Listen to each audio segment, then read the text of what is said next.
हो सुख दुख आनी जानी है, तुम राम नाम जपते जाओ। दुख में कभी ना घबराओ, सुख में कभी ना भरमाओ। दुख सुख आनी जानी है, तुम राम नाम जपते जाओ। दुख सुख आनी जानी है, तुम राम नाम जपते जाओ। श्री राम जी ने भी तो जीवन में बड़े दुख पाए हैं, खुद ईश्वर होकर भी दुख को टाल ना पाए हैं। काल नियम में सभी बंधे हैं, तुम समय के संग चलते जाओ। दुख सुख आनी जानी है, तुम राम नाम जपते जाओ।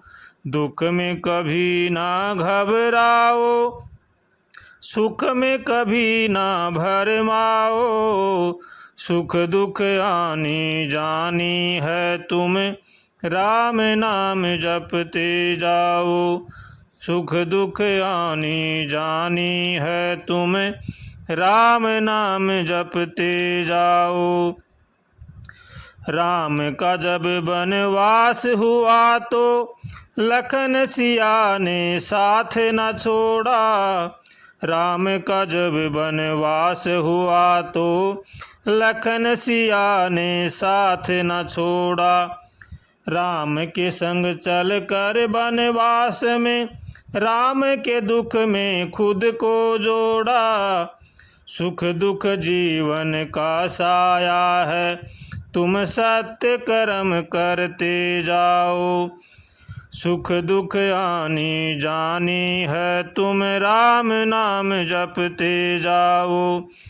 दुख में कभी ना घबराओ, सुख में कभी ना भरमाओ। सुख दुख आनी जानी है, तुम राम नाम जपते जाओ। सुख दुख आनी जानी है, तुम राम नाम जपते जाओ। 4 पुत्र थे दशरथ जी के, अंत समय नहीं मिल पाए। चारों भाई जब साथ हुए तो पितु दर्शन नहीं कर पाए। राम कथा जीवन दर्शन है, राम कथा जीवन दर्शन है। तुम राम के पथ पर चलते जाओ। सुख दुख आनी जानी है, तुम राम नाम जपते जाओ। दुख में कभी ना घबराओ, सुख में कभी ना भरमाओ। दुख सुख आनी जानी है, तुम राम नाम जपते जाओ। दुख सुख आनी जानी है, तुम राम नाम जपते जाओ। दुख सुख आनी जानी है, तुम राम नाम जपते जाओ। रामायण जी हमारा बड़ा ही धार्मिक ग्रंथ है।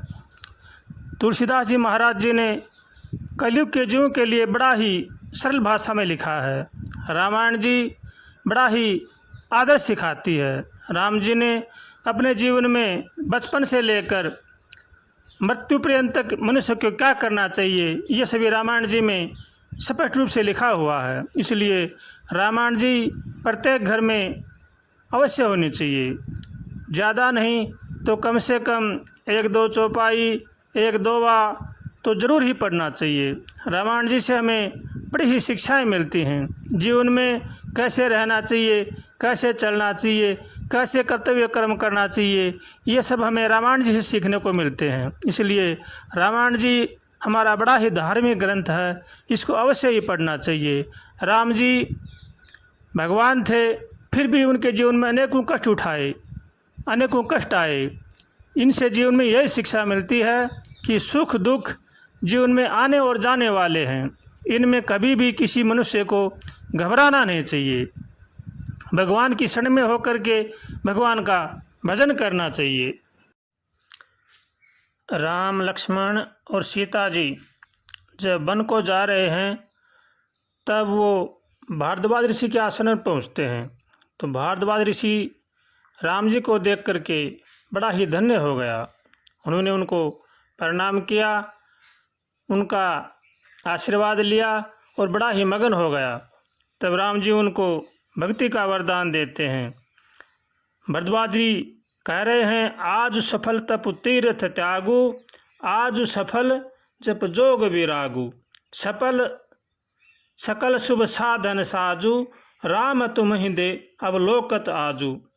आपका दर्शन करते ही आज मेरा तप, तीर्थ सेवन और त्याग सफल हो गए हैं। आज मेरा जप, योग और वैराग्य सफल हो गया है और आज मेरे संपूर्ण शुभ साधनों का समुदाय भी आज सफल हो गया है। हे राम जी, आज मैं धन्य हो गया हूँ, आपने ही बड़ी विशेष कृपा की है। तो भगवान ने उनको भक्ति का आशीर्वाद दिया। जो भारद्वाज ऋषि जी कहते हैं कि कर्म वचन मन छाड़ी छलु, जब लगी जनु न तुम्हार, तब लगी सुख सपने हो नहीं, किए कोटि उपचार।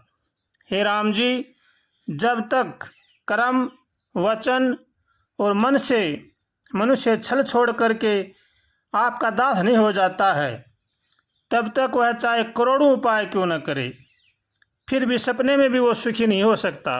इसलिए मनुष्य को चाहिए कि वो मन, कर्म, वचन से छल छोड़ करके भगवान की शरण में हो करके भगवान का भजन करे।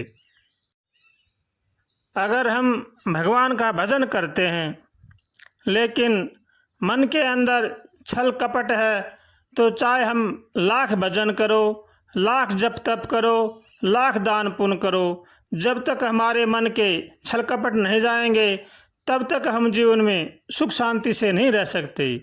जो मनुष्य अपने जीवन में सुख शांति चाहता है, उनको चाहिए कि वो छल कपट को छोड़ करके सबका भला सोचें, सबका भला करें, सबको भगवान का समझें, भगवान का अंश मानकर सबका आदर करें, तो ही हमें जीवन में सुख हो सकते हैं। नहीं तो चाहे लाख कोशिश करो, हम जीवन में सुख शांति से नहीं रह सकते। इसलिए जो सुख शांति चाहते हैं उनको चाहिए कि वो मन, कर्म, वचन से छल को त्याग करके हर प्राणी में भगवान को देखे, हर जीव में भगवान को देखे। ऐसा विचार करके जो भजन करता है, छल कपट रहित होता है, वही भगवान को पाते हैं और वही भगवान को पाने के अधिकारी हैं। अगर हम ऐसा नहीं करते हैं तो चाहे लाख जप तप करो, लाख पूजा पाठ करो, हमें कुछ भी नहीं मिलने का है। इसलिए मनुष्य शरीर बड़ा ही अनमोल है, ये भगवान ने बड़ी ही विशेष कृपा करके दिया है। इसका सदुपयोग करना चाहिए, इसका दुरुपयोग नहीं करना चाहिए। सबका भला सोचना चाहिए, सबका भला करना चाहिए और भगवान का होकर के भगवान का भजन करना चाहिए। जह जह राम चरण चली जाहि, तिन समान अमरावती नाही, पुण्य पुंज मग निकट निवासी, तिन ही सराहि सुरपुरवासी। जहाँ जहाँ श्री रामचंद्र जी जाते हैं उनके समान इंद्रपुरी भी, अमरावती भी नहीं है। रास्ते में समीप बसने वाले भी बड़े पुण्य आत्मा हैं। स्वर्ग में रहने वाले देवता भी उनकी सराहना करते हैं। देवताओं के पास सब भोग सामग्री है, सब प्रकार की सुविधा है, लेकिन उनके पास भगवान का भजन करने की ताकत नहीं है। इसलिए वो मनुष्य शरीर को बड़ा ही शुभ मानते हैं और मनुष्य शरीर में ही भगवान का हम जप तप कर सकते हैं। देवता भी इस भगवान के भजन में नहीं कर सकते। इसलिए मनुष्य शरीर बड़ा ही अनमोल है, इसको व्यर्थ में नहीं गंवाना चाहिए, इसको पा करके अपना कल्याण करना चाहिए। मनुष्य शरीर देवताओं को भी दुर्लभ है। देवता भी मनुष्य शरीर पाने की याचना करते हैं, लेकिन उनको मनुष्य शरीर नहीं मिलता है, क्योंकि मनुष्य शरीर में ही हम जप तप भगवान को पा सकते हैं, भगवान के हो सकते हैं। अगर इस शरीर में हम भगवान के नहीं हो सकते हैं तो चाहे लाख कोशिश करो, 84 लाख योनि में भटको, हम भगवान के कभी भी नहीं हो सकते। इसलिए जो अपना कल्याण चाहते हैं उनको समय रहते हुए अपना कल्याण कर लेना चाहिए। सबका भला सोचना चाहिए, सबका भला करना चाहिए और भगवान का भजन करना चाहिए।